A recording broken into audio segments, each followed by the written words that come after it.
ওয়ালিমান খাফা মাকামা রাব্বিহি জান্নাতান ফাবিআইয়ি আলাই রাব্বিকুমা তুকাজ্জিবান।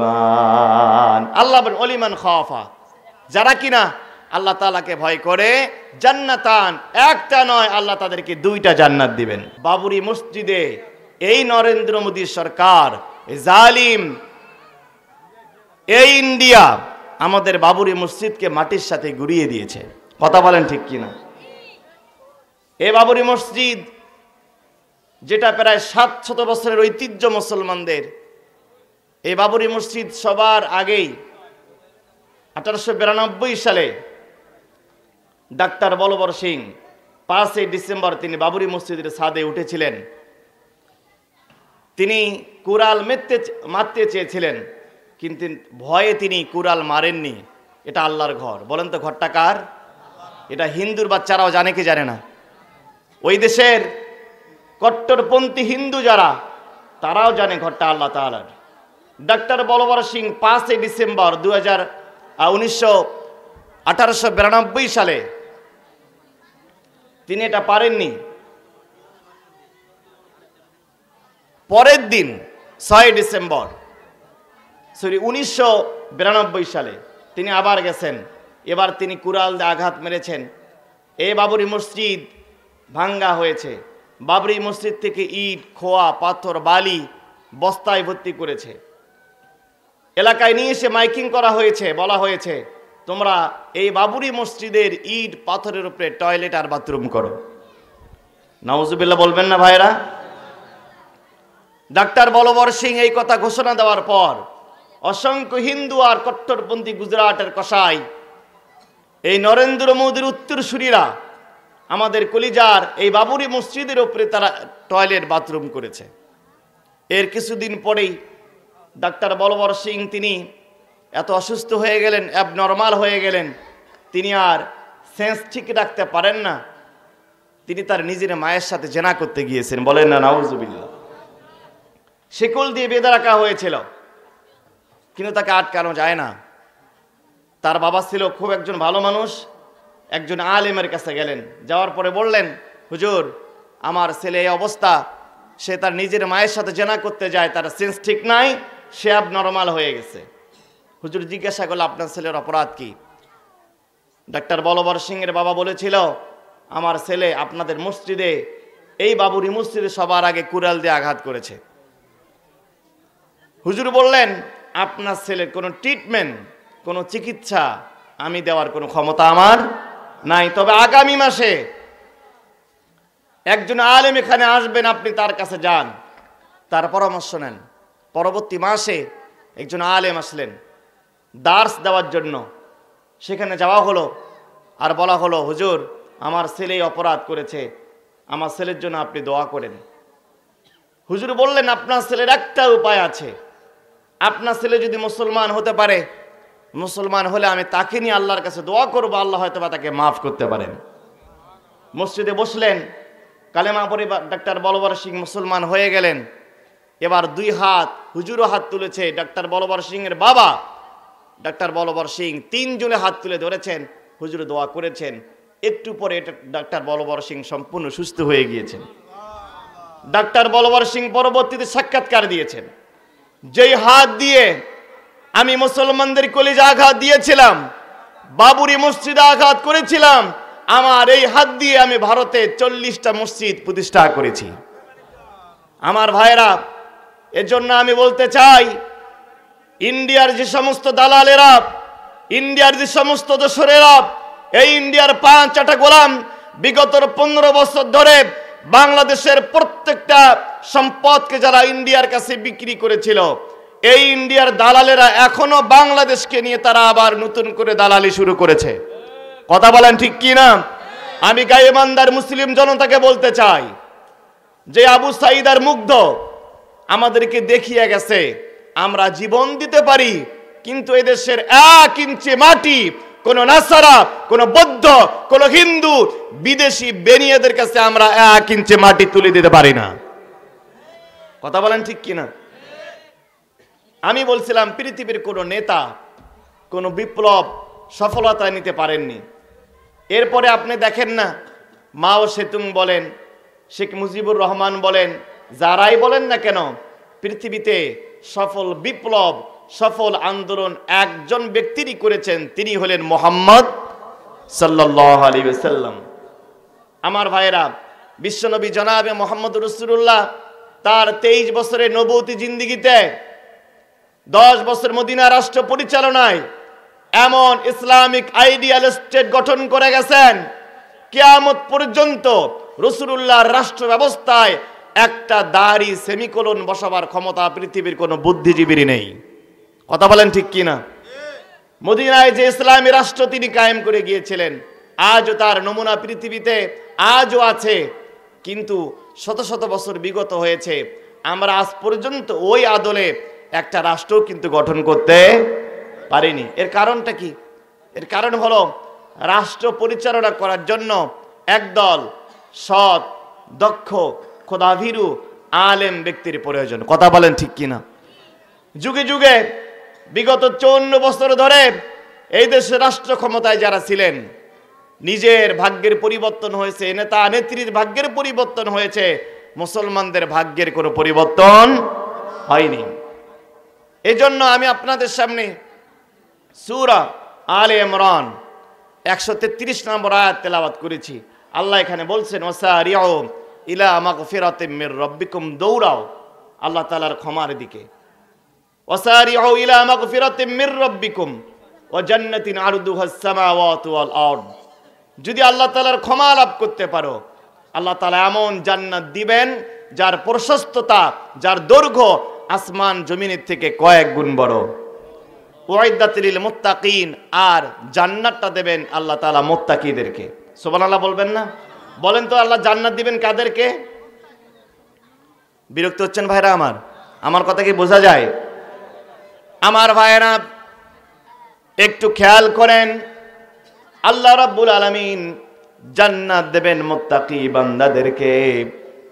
আল্লাহ তাআলা কোরআনে যত ইবাদতের কথা বলেছেন, প্রত্যেকটা ইবাদতের জন্য আল্লাহ রাব্বুল আলামিন প্রত্যেকটা ইবাদতকে দিয়েছেন বান্দা যেন মুত্তাকি পরেজগার হতে পারে। বলুন সুবহানাল্লাহ।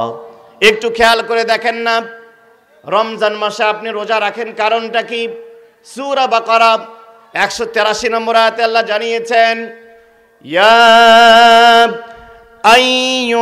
আইয়ুহাল্লাযীনা আমানু কুতিবা আলাইকুমুস সিয়াম কামা কুতিবা আলাল্লাযীনা মিন ক্বাবলিকুম লাআল্লাকুম তাত্তাকুন। বলেন আল্লাহু আকবার।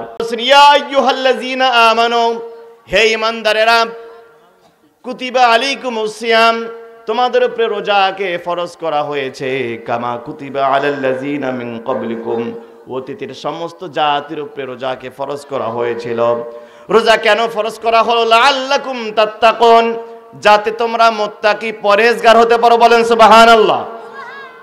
এই যে আমরা কোরবানি করি, গোশত নিজেরা খাই, পরিবারের লোকজনকে খাওয়াই, গরিব মিসকিনকে খাওয়াই, কোরবানির উদ্দেশ্য কিন্তু বান্দাকে মুত্তাকি বানানো। সূরা হজ্জের মধ্যে আল্লাহ জানিয়েছেন, লা ইয়ানালাল্লাহু লুহুমুহা ওয়ালা দিমাউহা ওয়ালাকিন ইয়ানালুহুত তাকওয়া মিনকুম। বলেন আল্লাহু আকবার। আল্লাহ বলেন, লা ইয়ানালাল্লাহু লুহুমুহা, আমি তোমাদের গোশত চাই না, ওয়ালা দিমাউহা, আমি তোমাদের রক্ত চাই না, ওয়ালাকিন ইয়ানালুহুত তাকওয়া, আমি দেখতে চাই বান্দা আমার ভয় তোমার অন্তরে কতটুকু ছিল। আমার ভাইরা একটু খেয়াল করেন না, শুধু তাই নয়, যত ইবাদত বান্দা করে প্রত্যেকটা ইবাদতের উদ্দেশ্য হলো বান্দাকে মুত্তাকি বানানো। মুত্তাকি হলে কি হবে? আল্লাহ রাব্বুল আলামিন জানেন, ওয়ালিমান খাফা মাকামা রাব্বিহি জান্নাতান ফাবিআইয়ি আলাই রাব্বিকুমা তুকাজ্জিবান। আল্লাহ বলেন ওলিমান খাফা, যারা কিনা আল্লাহ তাআলাকে ভয় করে, জান্নাতান, একটা নয়, আল্লাহ তাদেরকে দুইটা জান্নাত দিবেন।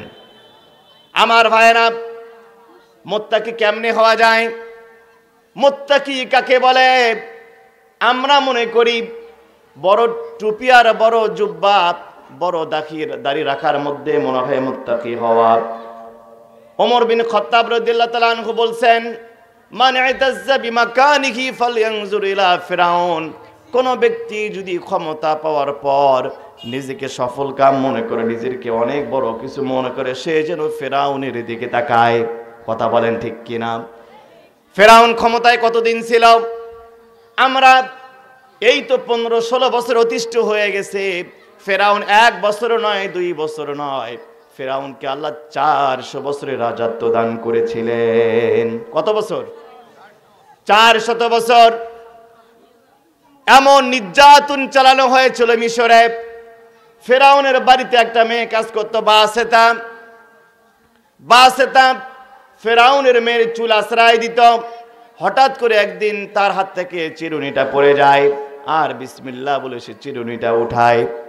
ফেরাউনের মেয়ে জিজ্ঞাসা করলো, বাসেতা, তুমি যে বিসমিল্লাহ বললাম, এই যে আল্লাহর নাম, এ আল্লাহ কি আমার বাবা নাকি অন্য কেউ? বাসেতা বলছে, কার তুমি কোন গল্প শোনাও? যে ব্যক্তি নিজের নাকটা ঠিক মতো বানাতে পারে না, এমন ভণ্ড লোককে আমি খোদা মানতে পারি না।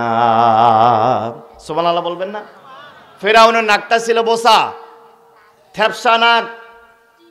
ফেরাউনের সামনে প্রেসিডেন্ট সারা দুনিয়াতে ফাকাল আনা রাব্বুকুমুল আলা, সব থেকে বড় খোদা দাবি করা ব্যক্তির সামনে, আমার গাইবান্দার মায়েরা ভালো করে শোনেন, একজন মহিলার ঈমান কত বড় শক্ত।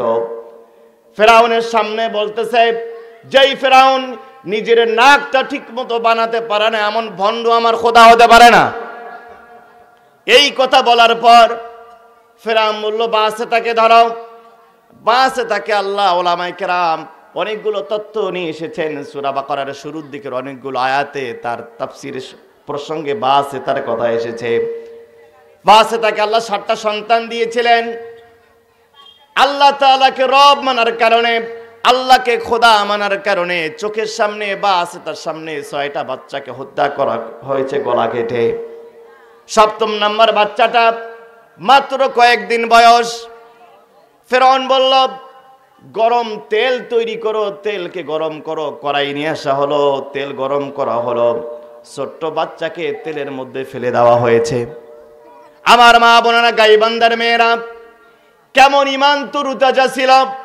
বাসেতার চোখের সামনে 6টা বাচ্চাকে হত্যা করা হয়েছে, 7ম নাম্বার বাচ্চাকে তেলের কড়াইয়ের মধ্যে ফেলে দেওয়া হয়েছে। যেহেতু মায়ের মনটা একটু নরম হওয়া শুরু করেছে, এমন সময় ওই ছোট্ট বাচ্চার জবান আল্লাহ খুলে দিয়েছেন। বলেন আল্লাহু আকবার। ছোট্ট মেয়েটা বলতেছে, ইয়া উম্মি ইসবির আলা যালিক ইন্নামা মাউইদাকুমুল জান্নাহ। আমার মা, মনটাকে নরম করবেন না, মনটাকে শক্ত করেন, ধৈর্য ধারণ করেন। আমি তেলের কড়াইয়ের মধ্যে নাই, আমি জান্নাতের মধ্যে বসবাস করছি। আমার গাইবান্দার যুবক ভাইয়েরা, বাসেতার চোখের সামনে 7টা সন্তানকে হত্যা করা হলো। বাসেতা এবারে ফেরাউনকে বলতেছে, বা ফেরাউন, তোমার কাছে একটা অনুরোধ আমার কাছে আছে। আমি জানি তুমি আমাকে মেরে ফেলবে, আমাকে শহীদ করবে। তবে ফেরাউন, আমাকে মেরে ফেলার পর আমার 7টা বাচ্চা আর আমার কবর তুমি এক জায়গায় দিবা, আমাদের হাড্ডিগুলো এক জায়গায় তুমি দাফন করবা। ফেরাউন ওসিয়ত মতো তাই করলো। 2500 বছর পরে এসে বিশ্বনবী মেরাজের রাত্রে তিনি মেরাজ যাবেন, বাইতুল মুকাদ্দাসে তিনি 2 রাকাত নামাজ পড়লেন। বাইতুল মুকাদ্দাসে 2 রাকাত নামাজ পড়ার পর রাসূল বলতেছেন, জিবরাইল, আমার নাকের মধ্যে আমি জান্নাতের ঘ্রাণ পাচ্ছি। সুবহানাল্লাহ বলবেন না? জিবরাইল বলছেন, ইয়া রাসূলুল্লাহ, আপনি বলেন কি? আমরা কেবল বাইতুল মুকাদ্দাস জেরুজালেম, প্রথম আসমান, দ্বিতীয়, তৃতীয়, চতুর্থ, পঞ্চম, ষষ্ঠ, সপ্তম, এরপরে আছে সিদরাতুল মুনতাহা, আলমে জাবারুত, আলমে মালাকুত, লাওহে মাহফুজ, বাহরে মাসজুর, জান্নাতুল ফিরদাউস, এর পরে না আল্লাহ তাআলার আরশ। এক একটা এই যে স্পেস দেখতে পাচ্ছেন মহাকাশ, জমিন থেকে যে আসমানের দূরত্ব, এটা অন্তত প্রায় 500 কোটি বছরের রাস্তা। সুবহানাল্লাহ বলবেন না? এটা হানিফ গাড়ি আর আপনাদের অরিন গাড়ি নয়, এটা বিদ্যুতের গতি। এই যে আপনার লাইটটা আপনি চাপ দেবেন, সুইচ অন করার সাথে সাথে বিদ্যুৎ চলে যাবে, 1 সেকেন্ডে চলে যাবে 3,86,000 মাইল। কত মাইল যাবে? আপনি সুইচ বাটনে চাপ দিয়েছেন, বিদ্যুৎ চলে গিয়েছে 3,86,000 মাইল। বাংলাদেশ মাত্র 56,000 বর্গ মাইলের দেশ, কয়েকটা বাংলাদেশ একরস করে যাবে 1 সেকেন্ডে। এটা বিদ্যুতের গতি। জিবরাইল বলেন বিদ্যুতের গতিতেও কেউ যদি প্রথম আসমানে যেতে চায়, অন্তত তার সময় লাগবে 500 কোটি বছর। আল্লাহু আকবার। 7 দিন পর বাড়িতে যায় বলেন। আর একজন মানুষ 500 কোটি বছর বাঁচতে পারে? এরকম আসমান 7টা, এরপরে সিদরাতুল মুনতাহা তো বিশাল কিছু, লাওহে মাহফুজ আছে, আলমে জাবারুত, মালাকুত, বাহরে মাসজুর, আল্লাহর আরশের নিচে একটা পানির সমুদ্র আছে। রসুল বলেন জিবরাইল তুমি আমাকে যাই বলো না কেন, রসুলের নাকে কি মিথ্যা ঘেরান আসতে পারে? রসুল বলেন আমার নাকের মধ্যে তো মিথ্যা ঘেরান আসতে পারে না, আমি জান্নাতের ঘেরান নাকের মধ্যে পাচ্ছি। এবার জিবরাইল বলতেছেন ইয়া রাসূলুল্লাহ, আমি এবার বুঝতে পেরেছি কোন জান্নাতের ঘেরান আপনি পাচ্ছেন। এরা আসল জান্নাতের ঘেরান নয়। বাইতুল মুকাদ্দাসের পাশে এই জায়গায় আজ থেকে প্রায় 2,500 বছর আগে বাসেতার কবর ফেরাউন দিয়েছিল।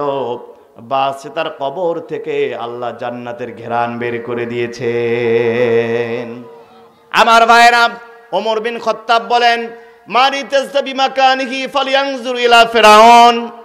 ক্ষমতায় যাওয়ার পর যদি আলেমদেরকে মানুষ মনে না করে, অন্য দল অন্য মতকে যারা মানুষে মনে করতো না, কথা বলেন ঠিক কিনা? ওমর বলেন ফেরাউনের দিকে তাকাও। কত বছর তুমি ক্ষমতায়, ফেরাউনের দিকে তাকাও। মানি তাসবি মাকানিহি ফালিয়ানজুর ইলা ফিরাউন। ফেরাউনকে মেরেছেন আল্লাহ রাব্বুল আলামিন পানিতে চুবায়া, কথা বলেন ঠিক কিনা? প্রত্যেকটা জালিম আপনারা দেখবেন এটা জালিমদের হিস্টোরি, এটা ইটারনাল হিস্টোরি, যে জালিমেরা শেষ বয়সে এসে গিয়ে তওবা করার চেষ্টা করে। ফেরাউনও চেষ্টা করেছিল। ফেরাউন যখন একবার ডোবে আর ভাসে, ফেরাউন বলতেছে হাত্তা ইযা আদরাকাহুল গরাক ক্বালা আমানতু আন্নাহু লা ইলাহা ইল্লাল্লাযী আমানাত বিহি বানু ইসরাঈল ওয়া আনা মিনাল মুসলিমিন। বলেন আল্লাহু আকবার। ফেরাউন একবার ডোবে আর ভাসে, পানি পেটের মধ্যে ঢুকতে ঢুকতে পেটটা পটকা মাছের মতো ফুলে গেছে। এবার ফেরাউন বলে আমানতু, ঈমান আনলাম, লা ইলাহা ইল্লাল্লাহ, এমন রব যার কোনো শরীক নাই, আমানাত বিহি বানু ইসরাঈল, ওই খোদার ওপর যেই খোদার ওপর ঈমান এনেছে বনি ইসরাঈলের লোকেরা। আমাদের পীরগঞ্জে একটা কথা প্রচলিত আছে, বানর বুড়া হলেও কিন্তু গাছে ওঠে। এটা আপনাদের এলাকায় আছে? বানর বুড়া হলেও, দেখেন এ শয়তান বলতে পারতো না যে আল্লাহর ওপর ঈমান আনলাম। হে পেশায় বলতেছে যে বানি ইসরাঈলের লোকেরা যেই খোদাকে রব মানে, আমি ওরে তারে রব মানলাম। আল্লাহ বলতেছেন আল আন, বেটা তোর ঈমান আনার সময় আজকে হলো। ওয়াকাদ আসাইতা ক্বাবলু ওয়া কুনতা মিনাল মুফসিদিন, তুই তো একটা ছিলি চাঁদাবাজ, তুই ছিলি সন্ত্রাস, তোর মতো সন্ত্রাসের কোনো ক্ষমা নাই। কথা বলেন ঠিক কিনা? এই স্বৈরাচার লেডি ফেরাউনের দল, যারা এক একজন দল ক্ষমতায় আসার আগে 15 বছর আগে যাদের একটা ফোনি সাইকেল ছিল না, এরা এখন পাজেরো গাড়ির মালিক হয়েছে। কথা বলেন ঠিক কিনা? এরা এখন মনে করতেছে, দেশের মানুষের কাছে বলতেছে, দেশের মানুষ যদি আমাদেরকে আরেকবার সুযোগ দেয় আমরা আবার রাজনীতি করতে চাই। আমি বলি যারা জালিম, এই লেডি ফেরাউনের কোনো ক্ষমা বাংলার মানুষ করবে না। কথা বলেন ঠিক কি না? আমরা তোমাদের ক্ষমা করতে পারি এক সত্যে, সেটা হলো আমাদেরকে আল্লামা দেলোয়ার হোসেন সাঈদীকে ফিরিয়ে দিতে হবে। কথা বলেন ঠিক কি না? আমাদেরকে এই বাংলার জন্য এই জালিমের গোষ্ঠী, জালিমের দোসর, লেডি ফেরাউনের দল আবার যদি বাংলার জমিনকে আবার অস্থিতিশীল করার চেষ্টা করে, এই দেশের 16 কোটি মানুষ 32 কোটি জুতা হাতে নিয়ে এদেরকে বাংলার জমিন থেকে বিতাড়ন করে মামু বাড়িতে পাঠিয়ে দেবে। ভাইরা আমার বিরক্ত হচ্ছেন নাকি? ওমর বিন খাত্তাব বলেন, খুব বেশিটা ক্ষমতার মালিক হয়েছে ফেরাউনের দিকে তাকাও। ওমান ইতাজ্জা বিমালিহি ফালয়ানজুর ইলা কারুন, খুব বেশি টাকার মালিক হয়েছে কারুনের দিকে তাকাও। ওমান ইতাজ্জা বিনাসাবিহি ফালয়ানজুর ইলা আবি লাহাব, তোমার মিয়া বংশের লোক, প্রধান বংশের লোক, এমপির ভাতিজা, মন্ত্রীর নাতি, অমুকের শালা, এরকম কিছু লোক বিগত 15 বছরে দেওয়ানগিরি মাতাব্বরি করেছে কি করে নাই? কথা বলেন না কেন? ওমর বিন খাত্তাব বলেন, আবু লাহাবের দিকে তাকাও। আবু লাহাবের শরীরে নবীজির নিজের রক্ত বইতেছে, নিজের আপন চাচা কোথায় গেছে? সায়াসলানা রংজা তালাহাব, ও জাহান্নামের খড়ি হয়েছে। এবার ওমর বিন খাত্তাব বলেন, ইন্নামাল ইজ্জাতু বিত তাকওয়া, ক্ষমতার মধ্যে, টাকার মধ্যে, বংশ গৌরবের মধ্যে সম্মান নাই। ইন্নামাল ইজ্জাতু বিত তাকওয়া, প্রকৃত সম্মান রয়েছে আল্লাহকে ভয় করার মধ্যে। সুবহানাল্লাহ বলবেন না? আমার ভাইরা, ভয় তাকওয়া কেমনে অর্জন করা যায়? আলী রাদিয়াল্লাহু তাআলা আনহু বলছেন, 4টা জিনিসের সমন্বয়ে মানুষ মুত্তাকি হতে পারে। বলেন তো মুত্তাকি হওয়ার জন্য কয়টা জিনিস লাগে? আমার ভাইরা সবাই যে কথা বলছেন না, 4টা জিনিস। 1 নাম্বার হলো আত-তাকওয়া হুয়াল খাউফু মিনাল জালিল, বান্দা যেখানে থাকবে ভয় করবে কাকে? 2 নাম্বার আল আমালু বিত-তানজিল, বান্দা যেটুকু আমল করবে আমলটা হতে হবে কোরআন সুন্নাহ ভিত্তিক, বেদাত থাকবে না, শিরক সেখানে থাকবে না। 3 নাম্বার আল কনাআতু বিল কলিল, বান্দাকে আল্লাহ যেই পরিমাণ সম্পদ দিয়েছেন, টাকা পয়সা দিয়েছেন, বান্দা লোভ করবে না, হারামের দিকে যাবে না, আল্লাহর বান্দা ওইটুকু নিয়ে সন্তুষ্ট থাকবে। 4 নাম্বার আল ইস্তিআদাদু লিয়াউমির রহিল, এই জীবনটাই শেষ নয়, এরপর আর একটা জীবন আমাদের আছে, পরকাল। বান্দা পরকালের জন্য প্রস্তুতি নেবে। এই 4টা জিনিসের সমন্বয়ে বান্দা মুত্তাকি হতে পারে। আমার ভাইয়েরা, আমার সংক্ষিপ্ত আলোচনায় এই 4টা পয়েন্ট থেকে কথা বলেও শুনতে রাজি আছেন আপনারা?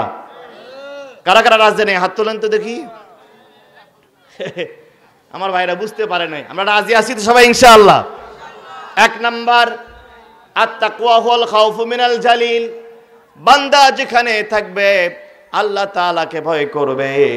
আল্লাহ রাব্বুল আলামিন কোরআনে জানিয়েছেন, আল্লাহর কোন বান্দা যখন গুনাহের কাজ করে, বান্দা একটা গুনাহ করার সাথে সাথে আল্লাহ রাব্বুল আলামিন 7টা দলিল তৈরি করেন, 7টা ফাইল তৈরি করেন।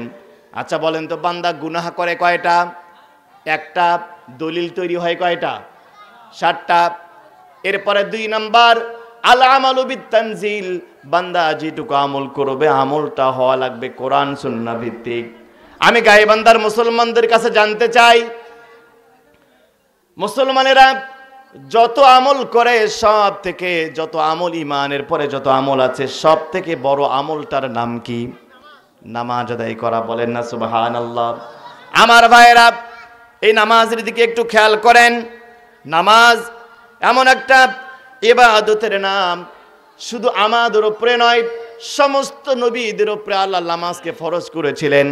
একটু খেয়াল করে তাকান, সূরা আম্বিয়ার 73 নম্বর আয়াতে আল্লাহ জানিয়েছেন, وَجَعَلْنَاهُمْ أَئِمَّةً يَهْدُونَ بِأَمْرِنَا وَأَوْحَيْنَا إِلَيْهِمْ فِعْلَ الْخَيْرَاتِ وَإِقَامَ الصَّلَاةِ। বলেন আল্লাহু আকবার। আল্লাহ বলেন ওয়াজআলনাহুম আইম্মা, সমস্ত নবীদেরকে আল্লাহ নেতা বানিয়েছেন। সুবহানাল্লাহ বলবেন না? ইমাম এক বচন, আইম্মা বহু বচন। সূরা আম্বিয়া 73 নম্বর আয়াত, তাফসীরে মারিফুল কোরআন, তাফসীরে মাফাতিহুল গায়ব, তাফসীরে ইবনে কাসির, আমি ইসলামী বিশ্ববিদ্যালয় কুষ্টিয়া তাফসির দিয়ে পড়াশোনা করেছি, প্রায় 13টা তাফসির মিলিয়ে দেখেছি, সমস্ত তাফসির কারক একমত, সমস্ত নবীদেরকে আল্লাহ নেতা বানিয়েছেন। আপনাদের কাছে আমার জিজ্ঞাসা, রাজনীতি না করলে কি নেতা হওয়া যায়? হঠাৎ করে কি নেতা হওয়া যায়? তার মানে হলো নবীরাও রাজনীতি করতেন, এতে কি কারো সন্দেহ আছে? কার সন্দেহ আছে? দাঁড়ান। এক শ্রেণীর আলেম আজকে বলছে, হুজুর ইসলামে কোনো রাজনীতি নাই। বিগত 15 বছর এই কথা বলার কারণে আমরা মার খেয়েছি। কথা বলেন ঠিক কিনা? মুসলমান বিগত 15 বছর ধরে, বিগত 53-54 বছর যারা শুধু বলেছে ইসলামে রাজনীতি নাই, নামাজ, তাসবিহ, তাহলিল, হজ, যাকাত, জিকির, ইকরামুল মুসলিমিন, এগুলোই না ইসলামের কাজ, এই কথা বলার কারণে আমাদের এতগুলো আলেমকে হত্যা করা হয়েছে। কথা বলেন ঠিক কিনা? আল্লাহ কোরআনে বলছেন, ওয়াজআলনাহুম আইম্মা, সমস্ত নবীদেরকে আল্লাহ নেতা বানিয়েছেন। আল্লাহ বলেছেন ওয়া ইকামাস সালাত, সমস্ত নবীদেরকে আল্লাহ নামাজ কায়েমের কথা বলেছেন। বলেন সুবহানাল্লাহ। আল্লাহ এবার নবীদের নাম ধরে বলতেছেন, ইব্রাহিমের উপরে নামাজ ফরজ ছিল। সূরা হজ্জের 26 নম্বর আয়াতে আল্লাহ জানিয়েছেন, ওয়া ইজ বাওয়ানা লি ইব্রাহিম মাকানাল বাইতি আল্লা তুশরিক বি শাইআ ওয়া তাহহির বাইতি লিত তাইফিনা ওয়াল কাইমিনা ওয়ার রুকআইস সুজুদ। আল্লাহ বলেন, ওয়াইজ বাওয়ানা আল ইব্রাহিম, যখন আমি ইব্রাহিমকে বলেছিলাম কাবাঘর নির্মাণ করার জন্য। কেন কাবাঘর নির্মাণ করবা? লিত্তাইফিন, মানুষ কাবাঘরকে তওয়াফ করবে, অল কাইমিন, এখানে দাঁড়িয়ে নামাজ পড়বে, আর রুকআই সুজুদ, বান্দারা এখানে এসে রুকু করবে, সেজদা করবে। ঘোষণা কার? বলছেন ইব্রাহিমকে। এবারে দেখেন আল্লাহ রাব্বুল আলামিন শুআয়ব আলাইহিস সালামের উপর নামাজকে ফরজ করেছিলেন। সূরা হুদের 87 নম্বর আয়াতে আল্লাহ জানান, ক্বালু ইয়া শুআইবু আসসালাতুকা তা'মুরুকা আন নাতরুকা মা ইয়াবুদু আবাউনা। বলেন আল্লাহু আকবার। মুসা আলাইহিস সালামের শ্বশুর শুআয়ব আলাইহিস সালামকে এসে লোকজন বলছে, ক্বালু ইয়া শুআইব, হে শুআইব, আসসালাতুকা, তুমি আমাদের নামাজের কথা বলছো। এমন নামাজের কথা কেন বলো যেই নামাজ পড়লে মদ খাওয়া যায় না, জুয়া খেলা যায় না, বিড়ি টানা যায় না, সুদ খাওয়া যায় না, ঘুষ খাওয়া যায় না? কার কথা? আল্লাহর কথা। শুআয়ব আলাইহিস সালামের উপরে নামাজ ফরজ ছিল। এবার দেখেন ঈসা আলাইহিস সালামের উপরে আল্লাহ নামাজকে ফরজ করেছিলেন। সূরা মারিয়ামের মধ্যে আল্লাহ রাব্বুল আলামিন বলেন, ওয়া আওসানি বিসসালাতি ওয়াজ যাকাত মা দুমতু হাইয়া। ঈসা আলাইহিস সালাম বলেন, ওয়া আওসানি বিসসালাত, আল্লাহ আমাকে আদেশ করেছেন নামাজের জন্য, ওয়াজ যাকাত, যাকাতের জন্য, মা দুমতু হাইয়া, যতদিন বেঁচে থাকবো আল্লাহ আমাকে নামাজ এবং যাকাত কায়েমের কথা বলেছেন। সুবহানাল্লাহ বলবেন না? ভাইরা আমার, আপনারা কি বিরক্ত হচ্ছেন? আমি কোরআন হাদিসের বাইরে কোনো কথা বলছি? এবার আল্লাহ মুসা আলাইহিস সালামকে নামাজের কথা বলছেন। সূরা তাহার মধ্যে আল্লাহ বলছেন, ইন্নানি আনাল্লাহু লা ইলাহা ইল্লা আনা ফা'বুদুনি ওয়া আকিমিস সালাতা লিযিকরি। বলেন আল্লাহু আকবার। আল্লাহ তাআলা বলেন, ইন্নানি আনাল্লাহ, নিশ্চয় আমি আল্লাহ, লা ইলাহা ইল্লা আনা ফা'বুদুনি, আমি ছাড়া কোনো ইলাহ নাই, আমার ইবাদত করো, ওয়া আকিমিস সালাতা লিযিকরি, আর আমাকে স্মরণ করার জন্য বেশি বেশি নামাজ কায়েম করো।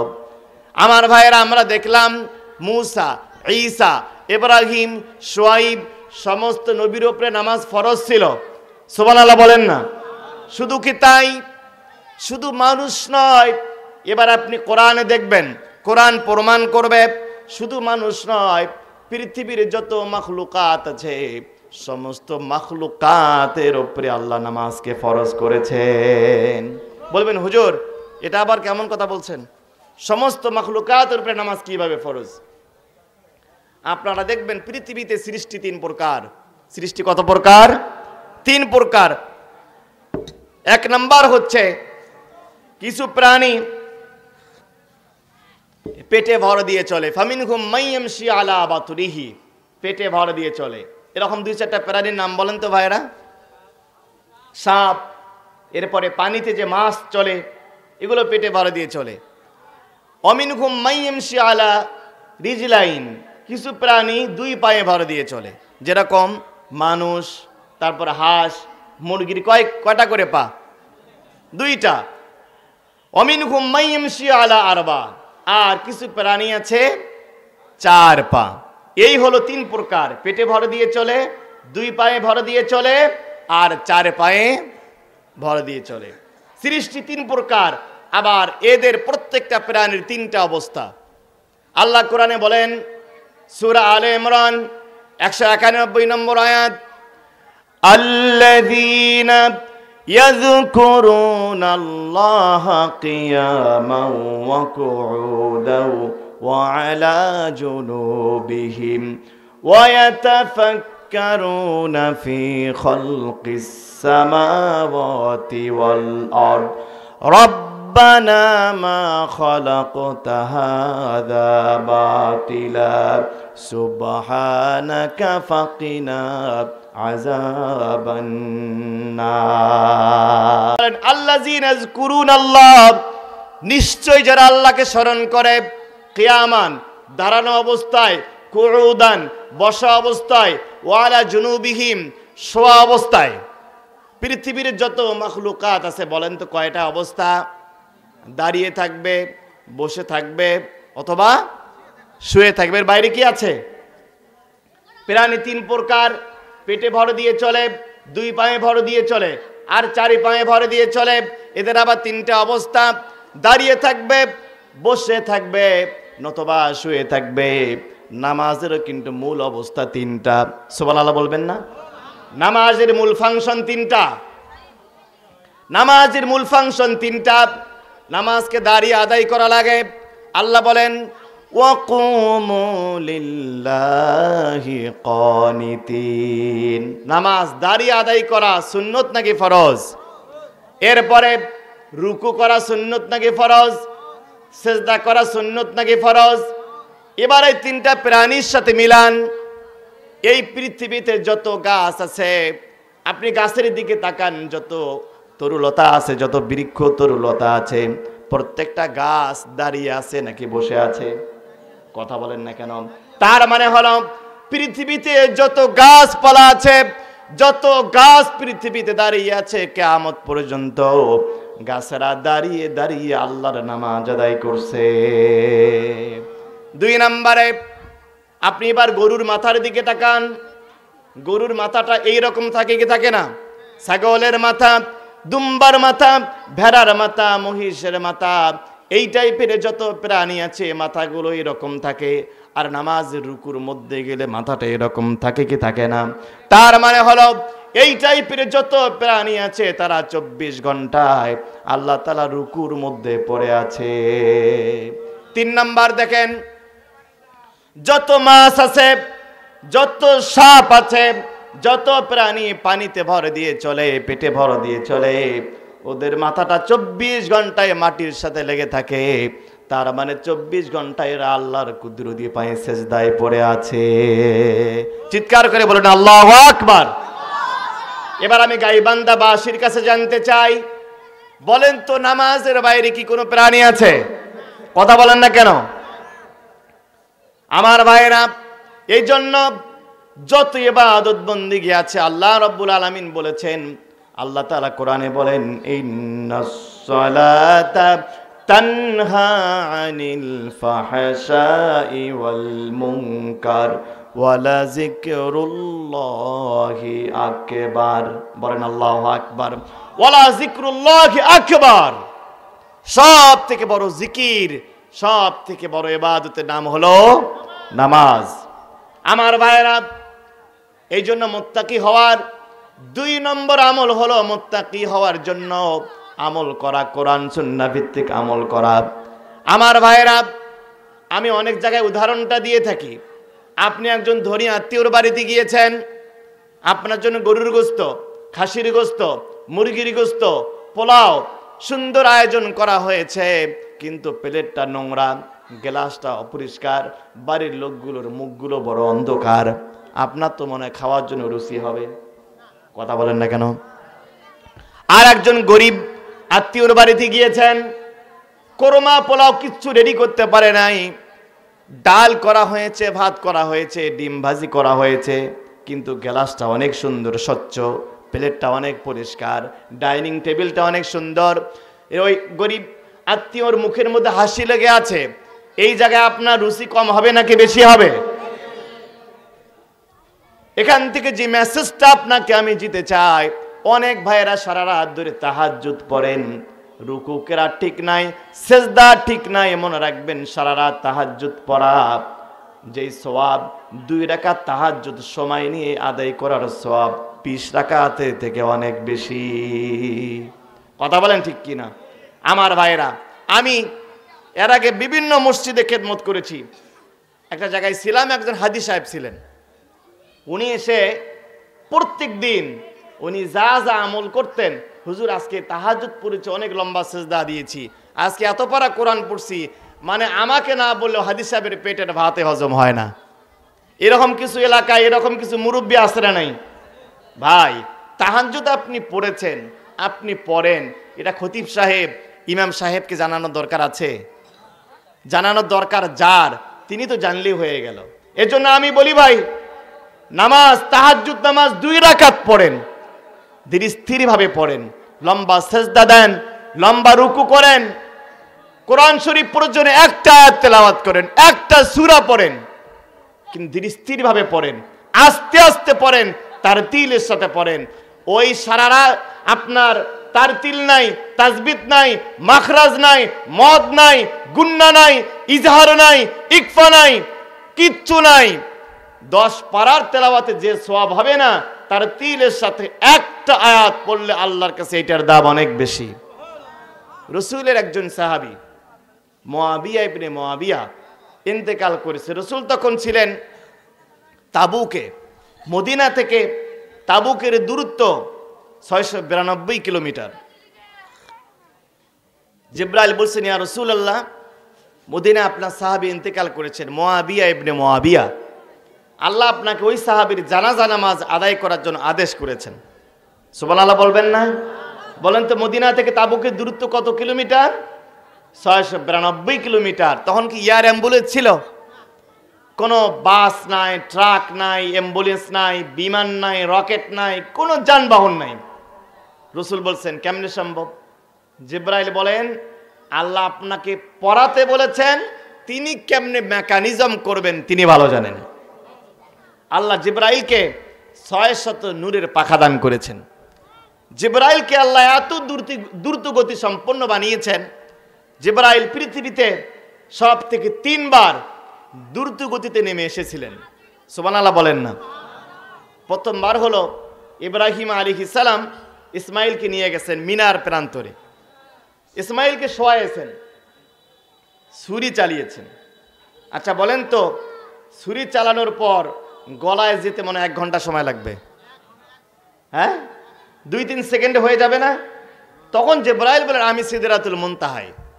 আল্লাহ বলতেছেন, জিবরাইল তোমাকে মক্কায় এই মিনা বাজারে যাইতে হবে, ছোট্ট ইসমাইলের পরিবর্তে তোমাকে একটা বেহেশতি দুম্বা নিয়ে কোরবানি করতে হবে। বলেন না সুবহানাল্লাহ? জিবরাইল বলেন, আল্লাহ আমি আছি সিদরাতুল মুনতাহায়, এক একটা আসমানের দূরত্ব 500 কোটি বছরের রাস্তা, কেমনে যাব? আল্লাহ বলেন, তোমাকে 600 পাখার গিয়ার আল্লাহ আমি দান করেছি, তুমি সব গিয়ার ফেলাও। 600 গিয়ার তিনি ফেলালেন। তিনি এসে দেখেন মিনায় এখনো ইব্রাহিমের ছুরি ইসমাইলের গলা পর্যন্ত যায় নাই। আল্লাহু আকবার বলবেন না? আর একবার ইউসুফ আলাইহিস সালামকে তার ভাইরা কুয়ায় ফেলে দিয়েছে। মনে করেন এই যে টিস্যুটা আমি ফেলে দিলাম, কতক্ষণ সময় লাগলো? টিস্যুটার ওজন কয় গ্রাম হবে? 2-3 গ্রাম হবে। আর একটা বাচ্চা যার বয়স 12-13 বছর, সে কত দ্রুত গতিতে পড়বে? আল্লাহ আবার বলছেন তুমি যাও ওই যে মিশরে আমার ইয়াকুব আলাইহিস সালামের ছেলে তার ভাইরা ষড়যন্ত্র করে ইউসুফকে কুয়ার মধ্যে ফেলে দেওয়া হয়েছে, ওই কুয়ায় আমার ইউসুফ পড়ার আগেই তুমি তাকে ওখান থেকে রক্ষা করো। বলেন না সুবহানাল্লাহ। জিবরাইল আলাইহিস সালাম তিনি আসলেন, তিনি জান্নাত থেকে পোশাক নিয়ে আসলেন। তিনি এসে জিবরাইল এসে দেখেন ইউসুফ আলাইহিস সালাম এখনো তিনি কুয়ার নিচে জানে নাই, তিনি হাত বাড়া দিয়েছেন। তৃতীয় নম্বরে রাসূলুল্লাহকে যখন তায়েফের মাঠে রক্তাক্ত করা হয়েছিল, ওই সময়ে আল্লাহ বলছেন জিবরাইল তোমাকে তায়েফে যেতে হবে, আমার রাসূলের শরীরে রক্ত যদি তায়েফে পড়ে যায়, এই তায়েফে কোনো দিন কোনো ফসল জন্মাবে না, এখানে কোনো গাছ পালা তরুলতা জন্মাবে না, ওই রক্ত তায়েফে পড়ার আগে তুমি হাজির হয়ে যাও। জিবরাইল এসে দেখেন রাসূলের শরীর থেকে রক্ত মোবারক এখনো তায়েফে জমিনে পড়ে নেই। বলেন সুবহানাল্লাহ। আমার ভাইরা, জিবরাইল এবার রাসূলকে বলেন আপনি অপেক্ষা করেন, আপনার সামনে আমি লাশ হাজির করছি। একটু পরে মদিনা থেকে মুয়াবিয়া ইবনে মুয়াবিয়ার লাশকে জিবরাইল তাবুকে রাসূলের সামনে হাজির করে দিয়েছেন। আমার ভাইরা, রাসূলুল্লাহ জানাজা নামাজের তাকবীর দিবেন, তিনি হাত উত্তোলন করেছেন। এমন সময় তিনি দেখেন আকাশ চতুর্দিক থেকে মেঘে অন্ধকার হয়ে গেছে, চতুর্দিক থেকে ঘন কালো মেঘ আকাশটাকে ঢেকে ফেলেছে। রাসূল বলতেছেন জিবরাইল সূর্যের মধ্যে সূর্য গ্রহণ লাগলো নাকি হঠাৎ করে কি এমন হলো, চতুর্দিক কেন অন্ধকার হয়ে আসলো? জিবরাইল বলতেছেন ইয়া রাসূলুল্লাহ, ইয়া হাবিবাল্লাহ, আপনার এই সাহাবীর জানাজায় এত ফেরেশতা নাজিল হয়েছে, ৭০,০০০ ফেরেশতা এই সাহাবীর জানাজায় নাজিল হয়েছে, যার কারণে ফেরেশতাদের পাখার আড়ালে সূর্যের আলোটা বন্ধ হয়ে গেছে। রাসূল বলতেছেন জিবরাইল কি এমন আমল করতো আমার সাহাবী মুয়াবিয়া ইবনে মুয়াবিয়া, ৭০,০০০ ফেরেশতা নাজিল হলো, কারণটা কি? কেন নাজিল হলো? কি এমন আমল করতো আমার সাহাবী? জিবরাইল বলতেছেন ইয়া রাসূলুল্লাহ, ইয়া হাবিবাল্লাহ, আপনার এই সাহাবী বড় কোনো আমল করতো না, আবু বকরের মতো ওমরের মতো বড় কোনো নামি দামি সাহাবী ছিল না। আপনার সাহাবী রাতে দিনে বসা অবস্থায়, শোয়া অবস্থায়, দাঁড়ানো অবস্থায় যখনও তিনি সময় পেতেন বেশি বেশি করে সূরা ইখলাস তিনি তেলাওয়াত করতেন। আমার ভাইরা, এখানে যারা এখানে আছেন আমার মা বোন সহ এমন কোন মুসলমান আছেন যিনি সূরা ইখলাসটা জানেন না? আমরা কেউ কে আছি এখানে? মুয়াবিয়া ইবনে মুয়াবিয়া জীবনী পড়ে দেখেন আসহাবে রাসূলের জীবন কথা। ডক্টর আব্দুল আল মাহবুদ লিখেছেন, ঢাকা বিশ্ববিদ্যালয়ের এক্স লেকচারার, তিনি উল্লেখ করেছেন মুয়াবিয়া ইবনে মুয়াবিয়ার জানাজায় ৭০,০০০ ফেরেশতা নাজিল হয়েছে শুধুমাত্র সূরা ইখলাসকে মহব্বত করার কারণে। আমরা কি পারি না যে কোরআনের একটা সূরাকে মহব্বত করব? যত ব্যস্ততায় থাক, রিক্সা চালান, ভ্যান চালান, গাড়ি চালান, ধান গাড়েন, যাই কাজ করেন, সূরা ইখলাস পড়তে ভাই কয় ঘন্টা সময় লাগে?